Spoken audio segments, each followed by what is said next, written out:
round of applause for Lauren Barrett. Oh my God. I mean, you were just the moment. I mean, you have recently dropped a series of just these wonderful TikToks that have just been giving us these nuggets of gold that I feel like we need to have for our daily life. Am I right? You know, what really inspired me to make these TikToks is just, I feel like there's a lot of scientific information that is just not easily accessible to the masses. Right. And I feel like there's a certain je ne sais quoi of it all, of the information that I was trying to share in a way that is not only funny, but I feel like really resonates with the people. And resonates it did. Now, can you please bring us into the thought process? Yeah. Like, what really inspired those videos you created? I was really inspired by the idea of sister versus non-sister chromatids. You know, like sister chromatids are produced during the S phase of interphase, like when a cell replicates its DNA. Of course. And they consist of two identical copies of Really? a chromosome. Yes, that are attached at something called a centromere, you know. And this arrangement is crucial, crucial for anaphase, during which the kinetochores pull the sister chromatids apart. Yes, and then move them to opposite poles of the cell so that they can be made into two daughter cells. Oh, Yes. So that means that each daughter cell receives the same amount of chromosomes. And see, the girls weren't considering that. They weren't considering that. And so in that, I really was taken by the study of mutations, also known as mutagenesis. And, you know, I don't know if the people know, but Tell us. Yes, mutagenesis focuses on two main categories, either spontaneous mutations or induced mutations. And so UV radiation is one of the most common agents that are used to induce mutations by causing DNA damage and promoting recombination events. Oh my God. Yes. But it's important for the people to know that mitotic recombination happens way less frequency than meiotic recombination. So it really isn't if you know type of process. Right, of course. You had to be there. Yeah, you had to be there. So like when radiation breaks one chromatid and the cell requires repairs. Right. Let me actually make sure that I get my information right for the match. Let me not check myself. Should I not? We should all. Yes. So the cell repairs the break using the homologous non-sister chromatid as a template. The process can eliminate heterozygosity at that gene locus. Wow.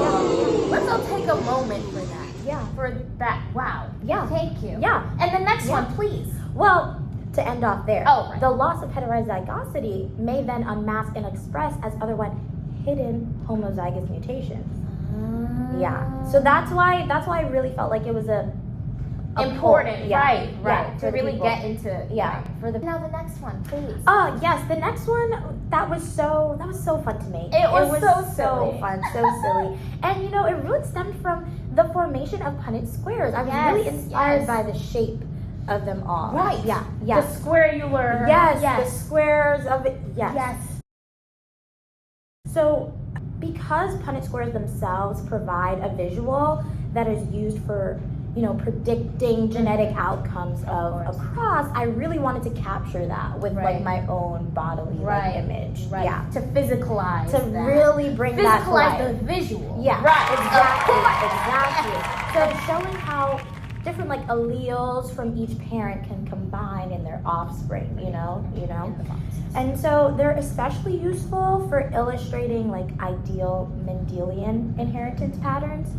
And, you know, we can compare expected ratios of like the phenotypic and genotypic results that we like obtain experimentally to those expected results. And, you know, I think that's really a powerful thing. It is.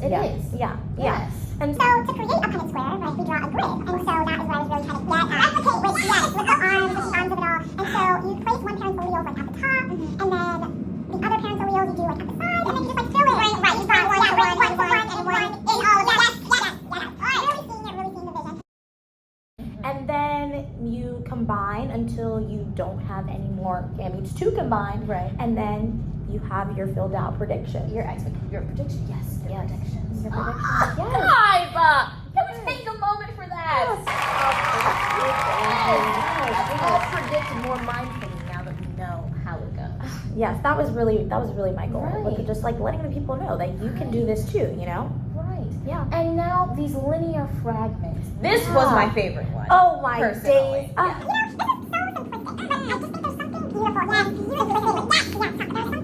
Don't know if the masses out there know, but really just want to hone in on this. Right. The gel electrophoresis is a laboratory technique Yes. that separates charged molecules, so you know, like DNA, RNA, proteins, based off of their size and also their charge. you know? Right. Yes, and that's done by applying an electric field to the gel. Yes, for the charge. Yes. And so in restriction digest, for example, like cutting a plasmid at its known sites allows us to determine whether a PCR fragment has been successfully inserted, you know. Check your work. Check your work. That is a Right. great Fact check yourself even. Love Yes. that. Love that. Check Doing your that. work. Everybody check your Everybody work. check your work. And so the agarose gel, which is like the substance that we are actually, the gel of gel electrophoresis. What they're moving. Yes, acts as a porous, sort of like jelly-like matrix through which DNA fragments migrate when an electric current is applied, you know? And so smaller fragments travel more quickly where larger fragments travel more slowly. So distinct and correctly sized bands will provide strong visual confirmation.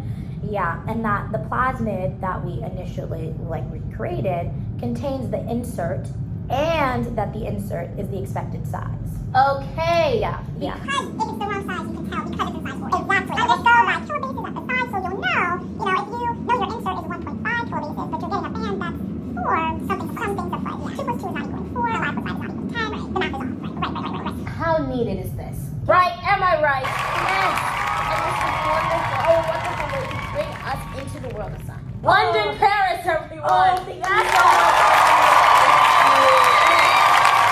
And now for commercial break.